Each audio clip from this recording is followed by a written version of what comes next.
ታሪኩ በፊልሞች ወይም በቲቪ ድራማዎች ላይ ዋና ገጸ ባህሪ ሆና የመተወን ጥልቅ ህልም ያላትን የ21 ዓመቷን ሺሃን በማስተዋወቅ ይጀምራል። ነገር ግን ይህ ህልሟ እስካሁን እውን ባለመሆኑ ኑሮዋን ለመምራት ለሌሎች ተዋንያን ፊልም ሲሰሩ እንዴት መሳሳም እንዳለባቸው በማሰልጠን ላይ እየሰራች ትገኛለች።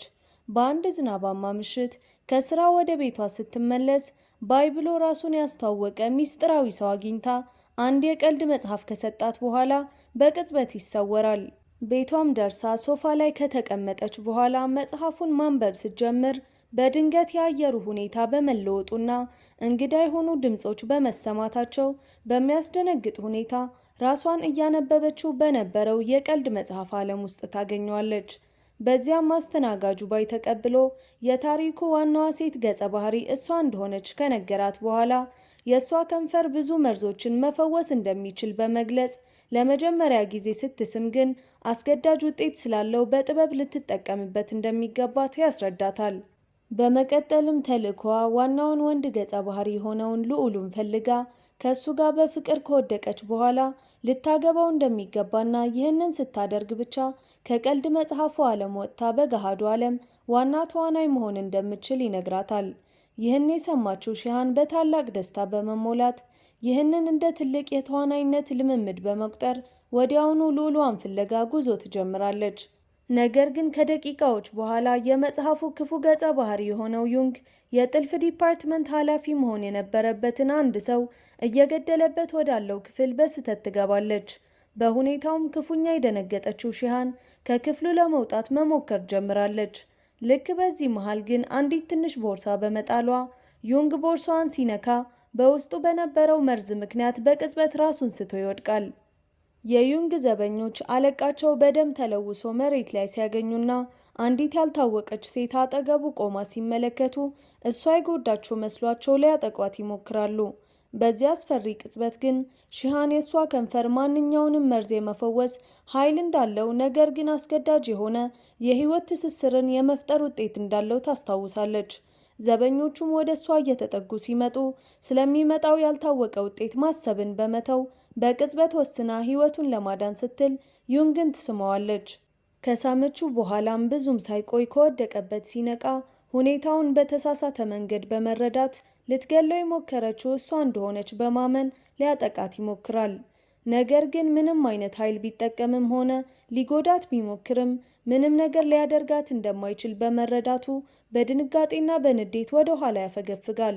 ሺሃን ከሱ ለማምለጥ በምትሞክርበት ቅጽበት ወደ ስፍራው ስትመጣ ከአንዲት ዳንሰኛ ጋር እንደተጋጨች ስታስታውስ መርዙን ያስቀመጠችው እሷ መሆን እንዳለባት በማመን ይህንን መላምት ለዩንግ ትነግረዋለች። እሱ ግን ታሪኳን ባለማመኑ በአንድ ክፍል ውስጥ ይቆልፍባታል። ሺሃን በብቸኝነት እየተብሰለሰለች ቀጣዩን የኮሚኩን ክፍል ለማንበብ ስልኳን ስታወጣ በዚህ ጊዜ የዩንግ ገጸ ባህሪ ምን ያህል ክፉና ጨካኝ እንደሆነ በግልጽ ትረዳለች። ይህንን እውነታ እያሰበች ባለበት ቅጽበት ዩንግ በድንገት ብቅ በማለት ዳግም ሊጎዳት ይሞክራል። ነገር ግን ምንም ቢያደርግ ሊጎዳት እንደማይችል በድጋሚ ካረጋገጠ በኋላ በብስጭት ትቷት ይሄዳል። እሱ ከሄደ ብዙም ሳይቆይ ባይ የተባለ ሚስጥራዊ ሰው በልጅቷ ፊት በመምጣት መጀመሪያ ዩንግን የሳመችው እሷ ስለሆነች አሁን እርስ በርሳቸው በማይነጣጠል ገመድ መተሳሰራቸውንና ከዚህ ስርዓት የምትወጣበት ብቸኛው መንገድ ከሱ የምትለይበትን መንገድ በመፈለግ ልዑሉን ማግባት እንደሆነ ያብራራላታል። ከዚህ ገለጻ በኋላ ሺሃን ዩንግን በሳመችው ቁጥር የሽልማት ነጥቦችን እንደምታገኝ በመረዳቷ ያገኘቻቸውን ጥቂት ነጥቦች ተጠቅማ አንድ የማይታይ ካባ ትገዛለች። ከዚያም ካባውን ለብሳ በድብቅ ስትዘዋወር ማንም ሊያስተውላት ባለመቻሉ በድንገት ዩንግ ገላውን ሲታጠብ ትመለከተዋለች። በዚህም ቅጽበት ከጭካኔውና ከክፉ ገጸ ባህሪው በስተጀርባ እጅግ በጣም ማራኪና ወንዳ ወንድነቱ የሚያጓጓ እንደሆነ ትገነዘባለች።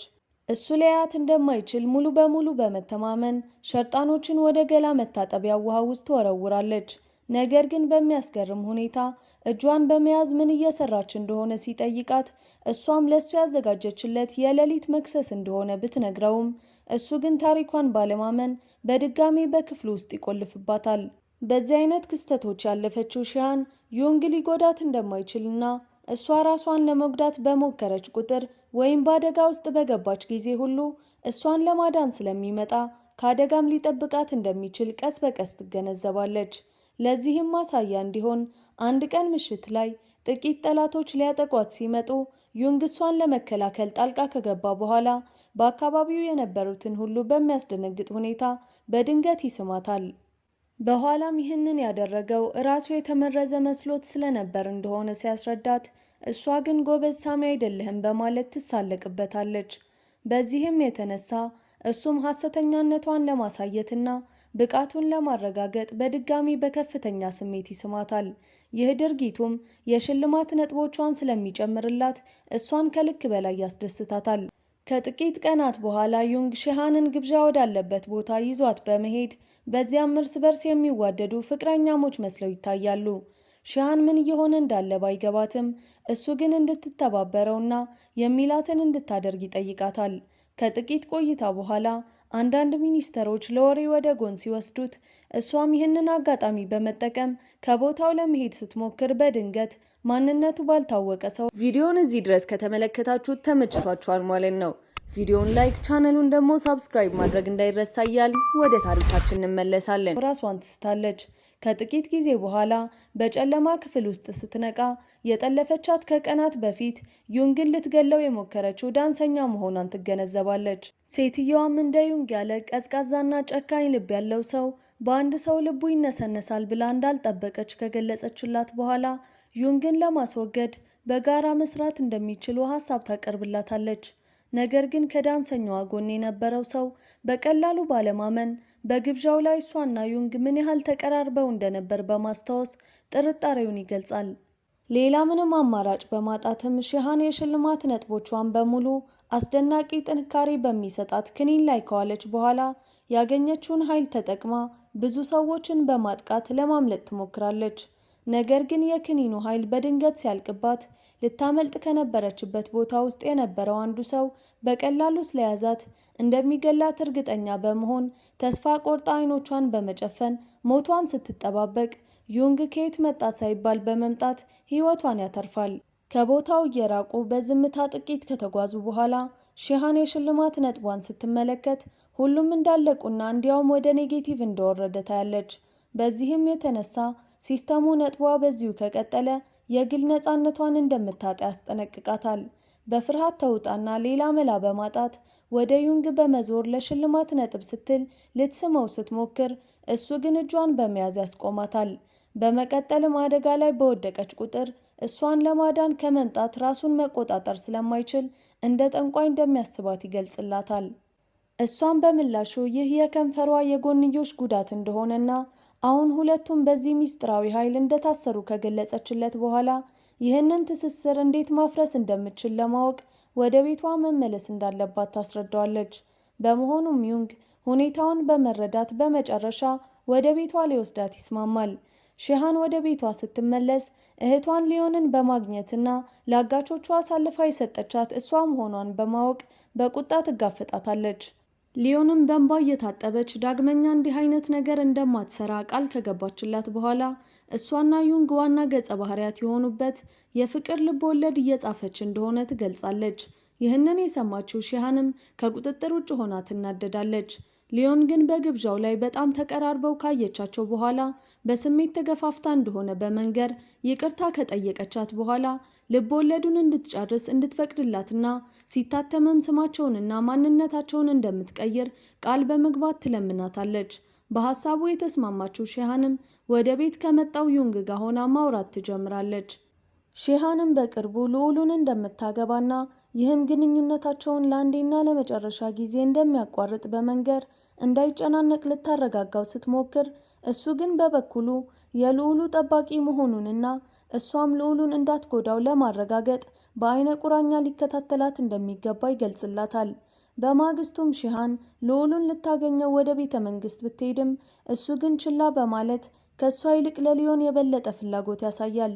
ነገር ግን ሁለቱ እህትማማቾች መሆናቸውን ሲረዳ በመጨረሻ ሊያናግራት በመወሰን ስራ እየፈለገች እንደሆነ በራሱ በማሰብ አብራው እንድትሰራ እድል ይሰጣታል። ይህም ሺሃንን ከፍተኛ የሆነ የግራ መጋባት ውስጥ ይከታታል።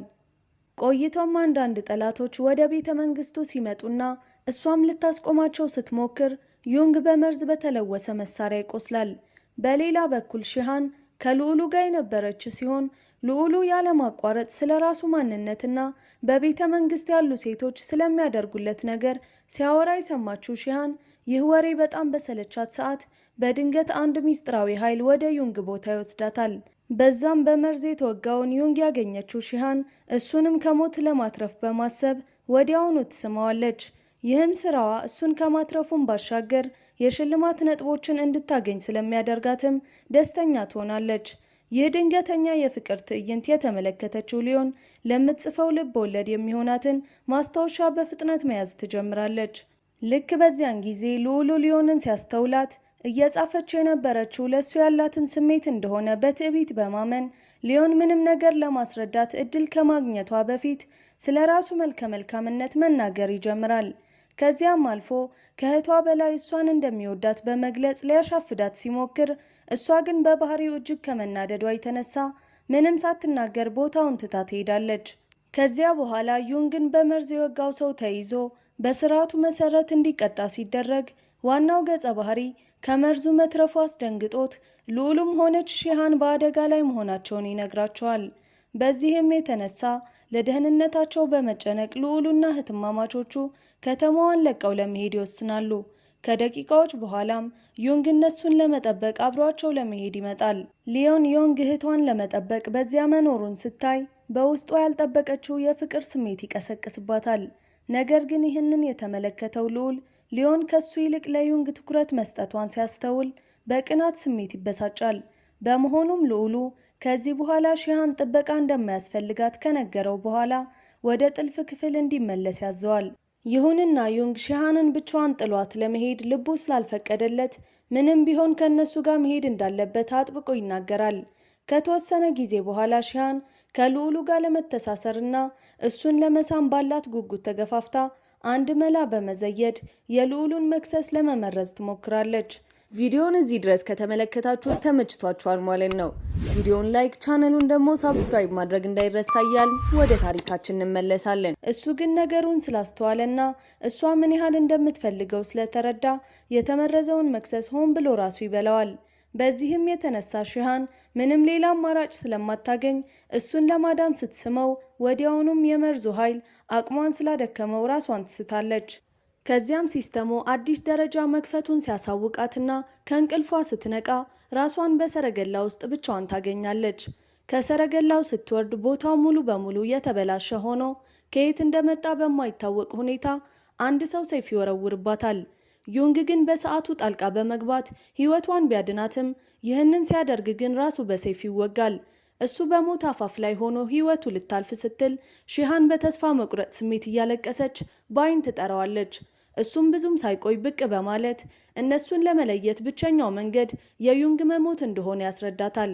እሷ ግን ታሪኩ በዚህ መልኩ እንዲያልቅ እንደማትፈልግ ከነገረችው በኋላ ዩንግን እንዲያድነው ትለምነዋለች።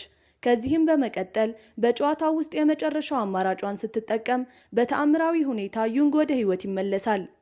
ከዚያም ወደ ቤተ መንግስት በመመለስ ቁስሉን ስታክምለትና ስትንከባከበው ዩንግ ልጅቷ ባወጣችው ዘመናዊ የመድኃኒት ሳጥን ግራ ይጋባል። እሷ ግን ቁስሉን ማዳን እስከቻሉ ድረስ ከየት እንደመጡ ምንም ለውጥ እንደሌለው ትነግረዋለች። በሌላ በኩል በሊዮን ቤት ውስጥ ሊዮን ስለ ሺሃን በጣም ተጨንቃ እንመለከታለን። ሰረገላቸውም ቀደም ብሎ ጥቃት እንደተፈጸመበትና ሺሃንን ትተው ለመሸሽ እንደተገደዱ ሲታወቅም ሊዮን በከፍተኛ የጥፋተኝነት ስሜት ታለቅሳለች። ልዑሉ ግን ሊያጽናናት ከሞከረ በኋላ እህቷን እንደሚያገኛት ቃል ይገባላታል። በሌላ በኩል ዩንግና ሺሃን የተጠበሰ ዶሮ እየበሉና ቢራ እየጠጡ ጊዜያቸውን በደስታ ሲያሳልፉ ብዙም ሳይቆይ መጠጡ ስራውን በመጀመሩ ዩንግ እሷን ወደ ክፍሏ ተሸክሞ ይወስዳታል። እሷም እንደሱ ካለ ወራዳ ሰው ጋር በመገናኘቷና ጨዋታውን በማበላሸቷ በብስጭት ማልቀስ ትጀምራለች። ዩንግ ምን እያለች እንደሆነ ግራ ቢገባውም የሆነው ሆኖ ግን ሁኔታውን ለማረጋጋት በሚመስል መልኩ ወደ እሷ ጠጋ ብሎ ጣፋጭ በሆነ መንገድ ይስማታል። ሺሃንም ወደ እንቅልፍ ዓለም ከገባች በኋላ ዩንግ በአጋጣሚ ያገኘውን ስልኳን በመክፈት የኮሚኩን ታሪክ ማንበብ ይጀምራል። በመሆኑም እሷ ከልዑሉ ጋር ለመሆን ስትል ሌሎቹ እሱን እንዲገድሉት እንደምትረዳቸው ሲያውቅ በከፍተኛ ንዴት ይዋጣል። በዚህም የተነሳ እሷ ከእንቅልፏ ስትነቃ ስለዚህ ጉዳይ ይጠይቃታል። እሷ ግን ይህ ሁሉ ያለፈ ታሪክ መሆኑንና አሁን ላይ ነገሮች ሙሉ በሙሉ እንደተለወጡ ልታስረዳው ትሞክራለች። ነገር ግን ለመበቀል ከመጀመሪያው ከተገናኙበት ጊዜ ጀምሮ ይፈልጋት የነበረው ዩንግ ሳያምናት ይቀራል። በመቀጠልም ሊመታት በሚመስል መልኩ ሰይፉን ይመዛል። ነገር ግን በውስጡ ባለው ከፍተኛ የድካምና የዝለት ስሜት ተውጦ ራሱን ስቶ ይወድቃል። ሺሃንም እሱን በዚያ አሳዛኝ ሁኔታ ስታየው ከጎኑ በመሆን እንደምትጠብቀውና የተቀየሰውን የታሪኩን ፍሰት እንደምትቀይር ለራሷ ቃል ትገባለች። ከዚያም ትዕይንቱ ወደ ኋላ ሲመለስ ዩንግ የንግስቲቱ የልጅ ልጅ መሆኑን ያሳየናል። ነገር ግን አያቱ ስለምጠላውና ክፉ ስለምትሆንበት ከዚህም በላይ ስሙን እስከ መቀየር ደርሳ በቤተ መንግስቱ የጥልፍ ክፍል ውስጥ እንዲሰራ ትልከዋለች። ከተወሰነ ጊዜ በኋላ ከእንቅልፉ ሲነቃ ሺሃንን ከጎኑ በማግኘቱ በድንገት አንገቷን በመያዝ ሊያንቃት ይሞክራል። በዚህን ጊዜ ሲስተሙ በእሷና በዩንግ መካከል የነበረው ነገር ሁሉ ማብቃቱን ሲያስታውሳት እሷን በድንጋጤ ራሷን ትስታለች። ይህንን ሲያይ ዩንግ በፍጥነት ከለቀቃት በኋላ በቆሰለችባቸው ቦታዎች ላይ መድኃኒት ይቀባታል። ሺሃንም ከከባድ እንቅልፍ ስትነቃ ከጎኗ ያገኘችው ዩንግ በቅድሚያ ለምን እንዳደረገ እንደማያውቅ በመንገር ይቅርታ ይጠይቃታል። ሺሃን ግን ይህንን እንዲያደርግ ያስገደደው ከራሱ ፍላጎት ይልቅ ሲስተሙ መሆኑን በመረዳቷ ምንም ቂም ሳትይዝ ይቅር ትለዋለች። ይህ በእንዲህ እንዳለ በቤተ መንግስት ውስጥ ንግስቲቱ ዩንግን ከስዕሉ ለማውጣት የሸረበችው ሴራ ወደሚቀጥለው ምዕራፍ ይሸጋገራል። በዘውዱ ላይ በማሴር በሐሰት ከከሰሰችው በኋላ ወታደሮቿን ልካ እንዲያስሩት ታደርጋለች። የበለጠ ልትጎዳውና ክብሩን ልትነካው በማሰብም ልዑሉ ሺሃን እንዲያገባ ቀዝቃዛ ትዕዛዝ ታስተላልፋለች። ልዑሉ ምንም እንኳን ለሊዮን ከፍተኛ ስሜት ቢኖረውም የእናቱን ትዕዛዝ መቃወም ስለማይችል ሳይወድ በግዱ ጥያቄዋን ለመቀበል ይገደዳል። በመቀጠልም ልዑሉ ከባድ ልቡን ተሸክሞ ሊዮንን ለማየት ይሄዳል። እሷም በበኩሏ እህቷ አሁንም ወደ ቤት ባለመመለሷ በከፍተኛ ጭንቀትና ብስጭት ውስጥ ሆና ትጠብቀዋለች። ልዑሉ ስለ እህቷ ጋብቻ ሲነግራትም ይህ ዜና በጭንቀቷ ላይ ተጨማሪ እሳት በመጨመር ይበልጥ እንድትበሳጭ ያደርጋታል። በድጋሚ በራሱ ስሜት ብቻ የተጠመደው ልዑል የብስጭቷ መንስኤ ለሱ ካላት ስሜት የመነጨ እንደሆነ በማሰብ የተሳሳተ ድምዳሜ ላይ ይደርሳል። እነሱ በዚህ ውጥረት በተሞላበት ንግግር ላይ እንዳሉ ሺሃን በመጨረሻ ወደ ቤት ስትደርስ እህቷ ሊዮን በናፍቆትና በእፎይታ ስሜት ልታቅፋት ትጣደፋለች። ከዚያም እሷና ዩንግ ከዚህ ሁሉ ችግር እንዲያመልጡ እንደምትረዳቸው ቃል ትገባላታለች። ሺሃን ግን ሁለቱንም ባላሰቡት ሁኔታ ልዑሉን ለማግባት ዝግጁ መሆኗን ስትናገር በቦታው የነበሩትን ልዑሉንም ሆነ እህቷን በድንጋጤ እንዲዋጡ ታደርጋለች። ትዕይንቱ ወደ ጨለማው እስር ቤት ሲቀየር ጀግናችን ዩንግን እናየዋለን። ከሰዎቹ አንዱ ስለታቀደው ጋብቻ ሊነግረው ሲመጣ ይህ ዜና በውስጡ ከፍተኛ የቁጣ ማዕበል ስለሚቀሰቅስበት ከእስር ቤቱ ለማምለጥ የጸና ውሳኔ ላይ ይደርሳል። በዚህ መሃል ባይ ሺሃንን ሊጎበኛት ይመጣል። በዚህ ጊዜ ትክክለኛውን ምርጫ በማድረጓ እንኳን ደስ አለሽ ካላት በኋላ ወደ ቀደመው የታሪክ መስመር እንድትመለስና ከዋናው ወንድ ገጸ ባህሪ ጋር ወደ ፍጻሜው እንድትደርስ ይመክራታል። እሷ ግን በሐሳቧ ሌላ እቅድ እንዳላት በሚያሳብቅ መልኩ ምንም ሳትናገር በሚስጥራዊ ፈገግታ ብቻ ትመልስለታለች። ከቀናት በኋላ የሺሃንና የልዑሉ የሰርግ ቀን ሲደርስ በሙሽራዋ ልብስ ውስጥ የምትገኘው ሺሃን ሳትሆን እህቷ ሊዮን ትሆናለች። ሁለቱ በውይይት ላይ እንዳሉ አንድ ዘበኛ ዩንግ ከእስር ቤት ማምለጡን ዜና ይዞ ሲመጣ ይህ ክስተት ሊዮንን በታላቅ ደስታ ከመሙላትም በላይ የፍቅር ኃይል ሁሉንም እንደሚያሸንፍ ያላትን እምነት ያጸናላታል።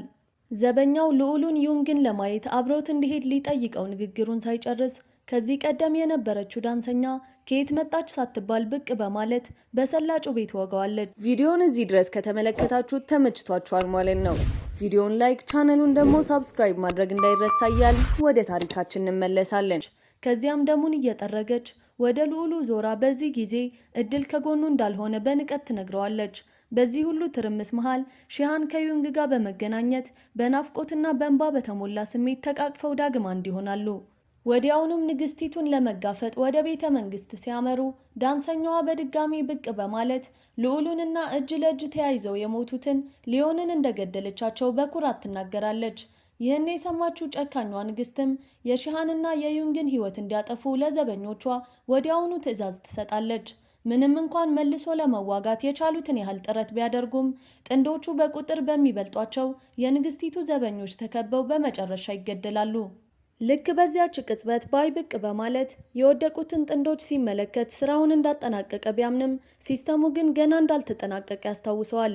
በዚህም የተነሳ ጨዋታውን እንደገና ሲያስጀምረው ሁሉም ነገር ሺሃን ለመጀመሪያ ጊዜ ወደ ደረሰችበት የታሪኩ መጀመሪያ ይመለሳል። ነገር ግን በዚህ ሁሉ ሂደት ውስጥ ሺሃን ትዝታዎቿን አንድም ሳታጣ ይዛ ትቀጥላለች። ብዙም ሳይቆይ ዩንግ ወደ እነሱ በመምጣት በቀጥታ ወደ ሺሃን ከቀረበ በኋላ በከፍተኛ ስሜትና ናፍቆት ይስማታል። ይህንን የተመለከተው ባይ ክፉ ገጸ ባህሪም ትውስታዎቹን ይዞ መቀጠል መቻሉን ስላልጠበቀ በሁኔታው ይደናገጣል። ይህንን ተከትሎም ልዑሉና ሊዮን ሁሉንም ነገር እያስታወሱ ወደ እነሱ ሲመጡ አራቱም በአንድነት በመቆም አዲሱን ህይወታቸውንና ጥምረታቸውን ያከብራሉ። በቀጣዩ ትዕይንት ሺሃንና ዩንግ ንግስቲቱን ዳግም ሲጋፈጧት በዚህ ጊዜ ፍጻሜዋ የሚሆነው ባልተጠበቀ ሰው እጅ ይሆናል። ሺሃንም ንግስቲቷ ላይ የሆነው በራሷ የኃጢአት ውጤት መሆኑን ትረዳለች። ልክ በዚያን ጊዜ የዩንግ ሁኔታ እየተዳከመ መምጣቱን ስታስተውልና ስትጠይቀው እሱ ምንም እንዳልሆነ በመንገር ሊያረጋጋት ቢሞክርም ውስጧ በጭንቀት ይሞላል። በዚህም የተነሳ ወዲያውኑ ከባይ ጋር በመነጋገር ስለ ሁኔታው ስትጠይቀው እሱም ዩንግ በጨዋታው ውስጥ መጫወት የማይችል ገጸ ባህሪ በመሆኑ ህጎቹን እንደጣሰ በዚህም ምክንያት ሲስተሙ እየተደመሰሰ መሆኑንና እሱን ማዳን የምትችልበት ብቸኛው መንገድ ዋናውን ታሪክ አጠናቃ ወደ ነበረችበት ዓለም በመመለስ እንደሆነ በግልጽ ይነግራታል። ቀናት እያለፉ በመሄዳቸው የዩንግ ሁኔታ ከቀን ወደ ቀን እየተዳከመ ቢመጣም ሺሃን ግን ከጎኑ ላፍታ እንኳን ሳትለየው አንድ ቀን እንዲያገባት ትጠይቀዋለች። እሱም በታላቅ ደስታ ፈቃደኝነቱን ይገልጻል። ለሰርጉ ዝግጅት በሚያደርጉበት ጊዜ ግን ይህ እውነተኛ ህይወቷ እንዳልሆነና ሁሉም ነገር ጊዜያዊ እንደሆነ የምታውቀው ሺሃን በውስጧ ከባድ ሐዘን ይሰማታል። በመጨረሻም ተወዳጆቹ ጥንዶች ሲጋቡ ሺሃን የመጀመሪያ ፍቅሯ እሱ በመሆኑ ምን ያህል ደስተኛ እንደሆነች ከነገረችው በኋላ ያቺን ምሽት ለማክበር መጠጥ በመጋበዝ አብረው ያድራሉ። በማግስቱ ጠዋት ከእንቅልፏ ስትነቃ እሱን የትም ባታገኘውም ጨዋታው እንዳለቀና የእሱ ገጸ ባህሪ ከሲስተሙ እንደተደመሰሰ ትገነዘባለች። ይህንንም ተከትሎ ወደ እውነተኛው ዓለሟ በመመለስ ለመጀመሪያ ጊዜ ከባይ ጋር ወደ ተገናኘችበት ቦታ ሄዳ ስሙን መጥራት ትጀምራለች። ምንም ምላሽ ያላገኘችው ሺሃን በከፍተኛ ሐዘን ውስጥ ሆና ከዩንግ ጋር ያሳለፈችውን ጣፋጭ ጊዜ ስታስብ በእንባ መታጠብ ትጀምራለች። ልክ በዚያን ጊዜ ከኋላዋ አንድ ድምፅ ከዚህ በላይ እንዳታለቅስ ይነግራታል። በሰማችው የተለመደ ድምፅ ግራ የተጋባችው ሺሃን ድምፁ የዩንግ እንደሆነ ለመለየት ምንም ጊዜ አይወስድባትም። ሺሃንም በድንጋጤና በደስታ ተውጣ ወዲያውኑ ልታቅፈው ስትሮጥ እሱም እሷን ፍለጋ ወደ እሱ ዓለም እንደመጣ በመንገር አጥብቆ ያቅፋታል። ሺሃንም እሱ በመመለሱ ደስታዋ ወሰን ስለሚያጣ ዳግመኛም ትቷት እንዳይሄድ ትነግረዋለች። በመጨረሻው ትዕይንት ላይ ግን ሺሃን በበርካታ ሰዎች ተከባ በአንድ የፊልም ቀረጻ ቦታ ላይ ከእንቅልፏ ትነቃለች።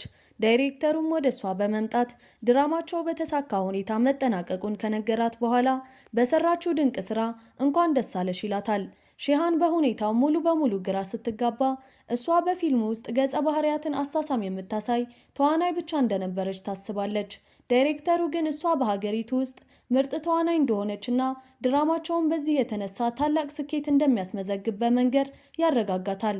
ይህን ታሪካዊ ደቂቃ ለማስታወስ ፎቶ ከተነሱ በኋላ ታሪኩ ይጠናቀቃል። ሀሳብ አስተያየታችሁን ኮሜንት ላይ ጻፉልን። እዚህ ጋር የምትመለከቱትን ቪዲዮ ማየት እንዳትረሱ። ይመቻችሁ።